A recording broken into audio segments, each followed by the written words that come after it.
Welcome to episode 2 of Christian Economics. This episode is regarding power balances, corporations versus government. Growing up under a capitalist economy, I was told that we should not be doing, like, say, the Soviet Union was doing, where we allowed the government to have too much control over the economy. The warning was that humans are selfish, which a lot of them are, and that if you have a small group of people with too much power, they're going to be using that power to act on their own selfish desire, even at the expense of the other people in the society. But about 2 years ago, I had an argument presented to me. There's some more distinction with power and freedom that one can make. So first, for contrast, a lot of us in America say that capitalism gave us more freedom over the economic system that dominated before it, that being feudalism. In feudalism, there was a lot more rigid class structure. People were not as free to move from one class to another. If you were born into a peasant family, you oftentimes would remain a peasant for your whole life. The transition from feudalism to capitalism. In capitalism, we don't need to be born into the correct family to have a better living condition.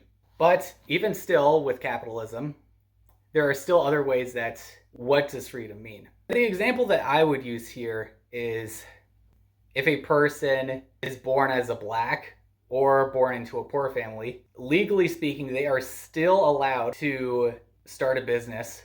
But if a person is living paycheck to paycheck and has over $100,000 in debt, are they actually free to start a business? Are they even free to own a house? So even though the capitalist law says the individual has that freedom, some would argue that this sort of tight situation that person is in would be too unreasonable for them to consider that person free. Now, when I first heard of an argumentation like this, I thought, well, is it really that simple? Because there's a lot more that happens in the economy. Maybe you could figure out some way to make it work. Maybe work some harder or work a bit more hours to get that extra income. Be smarter with your spending. But eventually, I found Proverbs 22:7. The rich rules over the poor, and the borrower is the slave of the lender. Now, is this to say that America has slavery on the level of like pre-Civil War? I don't think so. I think we have it a lot better than the African American slaves did back in the 1800s. But I would argue, considering this verse, to an extent, we still have a form of slavery in America. Yet there seems to be a mindset that many Americans have where they look at these rags to riches stories out there, where people in poverty were able to pull themselves up by their bootstraps and make it work hard enough, and then that way they could eventually raise up to a higher living standard. And I think that rags to riches stories, they are nice to hear, and I would encourage that if somebody is able to work their way up to get to a better living condition, that is something that is very useful for them to do, not just for themselves, but also for others in society, so that they are not being as much of a burden. But I don't think those rags to riches stories are an excuse to dismiss the possibility. I cite the verse 1 Corinthians 7:21. Were you called while a slave? Do not worry about it. But if you are able also to become free, rather do that.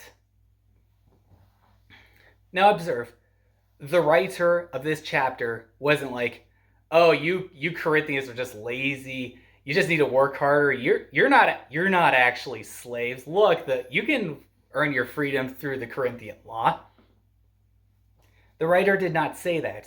So even though there was a way for perhaps a slave to legally get out of their status as a slave, that does not dismiss the reality that they were a slave back then before they became free. So how does this relate to power with regards to governments versus private corporations? Thinking back to Proverbs 22:7. Remember, Proverbs 22:7 also said, the rich rule over the poor. So think about, in capitalism, we got these people that have more money than others. Huge gap difference. I think back to what I said earlier.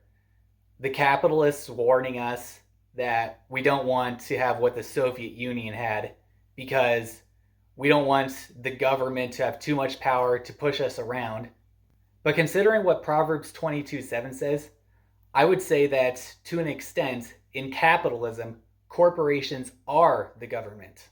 I think it is very ironic that a major reason that I believe that the Soviet Union had a faulty economic system is also a reason that can be applied to capitalism. In capitalism, there is a sort of awareness that when you are purchasing something from a company or a small business, this is very similar to voting for that company. You're giving them a vote, that is the dollars, for them to keep on running. But if dollars function much like votes in a capitalist system, and remember, in capitalism, we have people with a lot more money than others, that would mean people have unequal voting power in capitalism. I think an easy observation that one can make about this is to look at, say, pay-to-win games. This is a more trivial example, but you could understand the point. If you're not like a gamer like I am, basically, some video games out there, you're able to pay real-world money to get an in-game advantage. Some people might pay maybe a little bit, although there are some people that pay hundreds or even thousands of dollars on a game to get themselves a better advantage. And this has really upset a lot of gamers out there because it's less about what your skill level is and more about how much you're paying on the game. It's not the sort of metric that many gamers want to be measured to determine who's the winner of a game. So why don't a lot of these pay-to-win games get fixed? Well, you will find that for a lot of these pay-to-win games, a slim percentage of the player base is giving the company a high amount of their profits. So you can see from the company's perspective, even though these whales, as they are called, are only a small amount of the player base, they're the ones that are paying more. So the game company has incentive to craft the game to suit the desires of the small percentage of whales. Now, while we're talking about the rich ruling over the poor, I'd like to show you a short clip of a video by John Stossel. John Stossel is a capitalist, and he released a video where he was accusing other capitalists of being a threat to capitalism. Here's a clip from the video. Jeff Bezos' company also plans to lobby Washington to hike the federal minimum wage. Now Amazon will try to get government to force its competition to pay what Amazon pays. That's why I'm upset. Jeff Bezos, this entrepreneur I admired, turns out to be just another craven opportunist. After all, Amazon's already replacing workers with robots. Bezos knows a higher minimum wage will hurt his competitors more than it hurts him. Clever. So I showed that clip in this episode to point out some irony. If you're a capitalist who is saying that one of the biggest threats to capitalism is other capitalists, I think it's time to seriously reevaluate your desired economic system. Matthew 12:25. In knowing their thoughts, he said to them, any kingdom divided against itself is laid waste, and any city or house divided against itself will not stand. And I think this episode would also be a nice time for me to explain my disagreement with a capitalist statement. The claim is that we don't have capitalism in this country. We got crony capitalism. If we get back to real capitalism, then we'll be fine. So I don't agree with this statement. What is crony capitalism? To my understanding, crony capitalism is government getting too much involvement in the capitalist system, or maybe even the government working with private corporations in a way that compromises the stability of the lower class people. But remember what I said earlier. To an extent, in capitalism, corporations are the government. So I would say that regular capitalism leads to crony capitalism. Capitalist America is like the Soviet Union. We just have different labels for those pulling the strings.